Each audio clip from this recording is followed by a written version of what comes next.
Assalamualaikum warahmatullahi wabarakatuh. Hai semuanya, perkenalkan nama saya Fegresta dengan NIM 2018 41075. Hari ini saya bakal menjelaskan atau memberikan pidato yang tugas dari public speaking dari Ibu Dita Faisal. Jadi hari ini kita akan membahas tentang rencana KBM Tatap Muka 2021. Sebelumnya, semenjak COVID-19 ini datang ke Indonesia, kita semua masyarakat Indonesia disuruh untuk bekerja di rumah, bahkan belajar di rumah. Maka dari itu, kemarin tanggal 20 November 2020, Menteri Pendidikan dan Kebudayaan atau Mendikbud, Pak Nadiem Makarim mewacanakan kegiatan belajar mengajar atau KBM secara tatap muka pada bulan Januari 2021. Untuk selengkapnya kita bahas sama-sama. Baiklah teman-teman semua, jadi sebelumnya saya akan memberitahu bahwa Pak Nadiem Makarim selaku Menteri Pendidikan dan Kebudayaan melakukan konferensi pers secara virtual pada hari Jumat tanggal 20 November 2020. Di sini pemerintah dan Kemendikbud melakukan ini agar tidak terjadinya hal-hal yang kurang baik yang dampak dari belajar online ini, seperti kesenjangan sosial, semakin banyaknya anak yang putus sekolah, dan tidak efektifnya sinyal atau kendala sinyal dari guru maupun muridnya. Di sini kendala sinyal merupakan salah satu hal yang paling besar dampaknya, karena tidak semuanya bisa dapat sinyal yang bagus. Ada juga anak daerah yang tidak mempunyai handphone atau internet, tidak punya laptop, sehingga mereka juga tertinggal di sekolahnya, sehingga mereka tidak bisa belajar secara baik dan benar di sekolahnya karena tidak mempunyai internet atau fasilitas-fasilitas untuk melakukan kegiatan daring ini. Dan respon kepala daerah dalam kegiatan ini adalah tidak semua kepala daerah menerima dan menyetujui kegiatan tatap muka ini. Ada pro dan kontra pastinya. Ada beberapa kepala daerah yang memberikan izin dan setuju diadakannya kembali kegiatan mengajar pada tatap muka pada Januari 2020, dan ada juga kepala daerah yang menolak dan tidak terburu-buru atau takut akan masyarakatnya terkena dampak dari COVID-19 ini.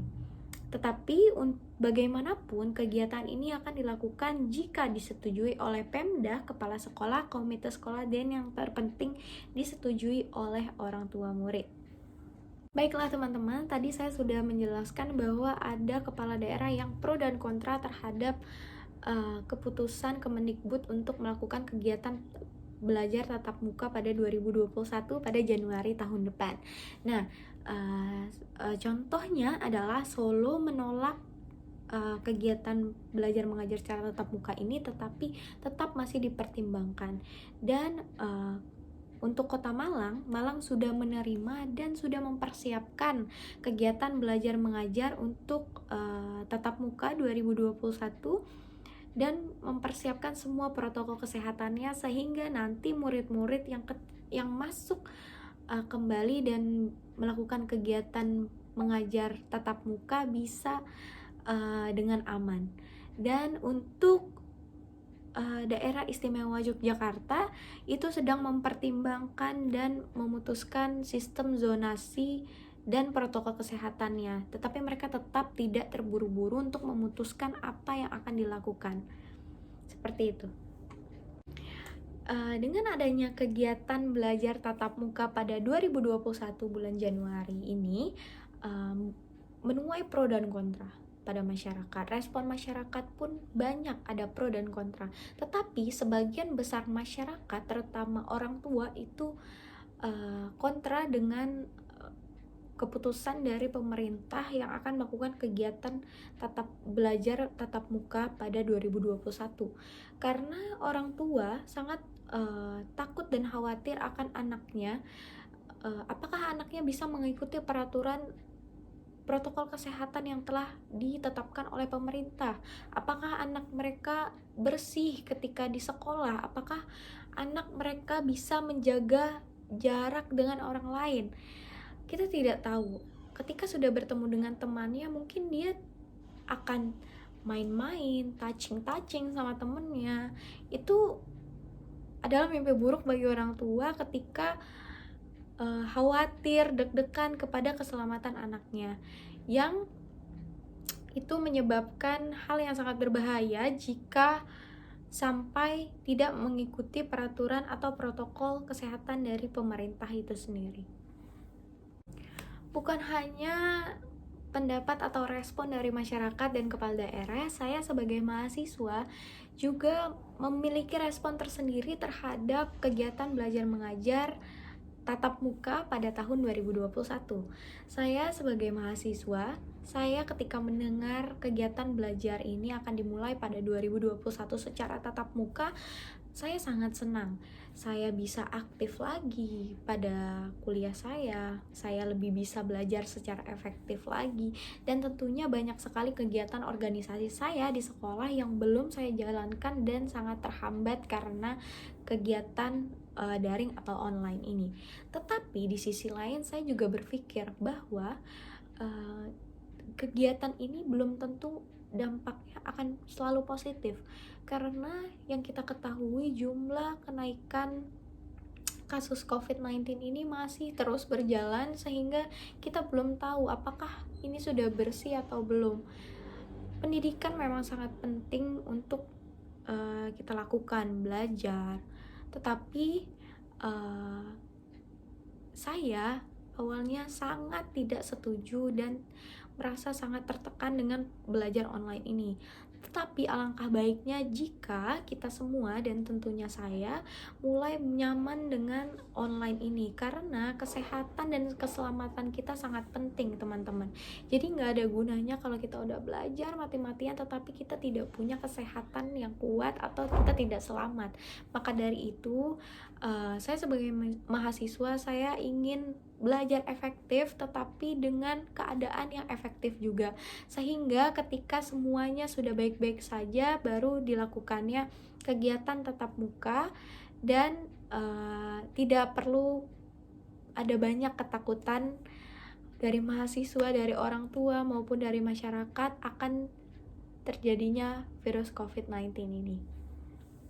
Ketika saya diberi kesempatan untuk menempati posisi Pak Nadiem selaku Kemendikbud, yang akan saya lakukan adalah saya akan menunda terlebih dahulu kegiatan KBM secara tatap muka pada Januari 2021, karena saya harus berbincang dahulu kepada pemerintah yang lainnya, kepada pihak-pihak yang lainnya untuk melihat tingkatan COVID-19 ini. Jika terus berjalan dan terus naik, saya akan mengesampingkan kegiatan itu dan fokus dengan keselamatan masyarakat Indonesia.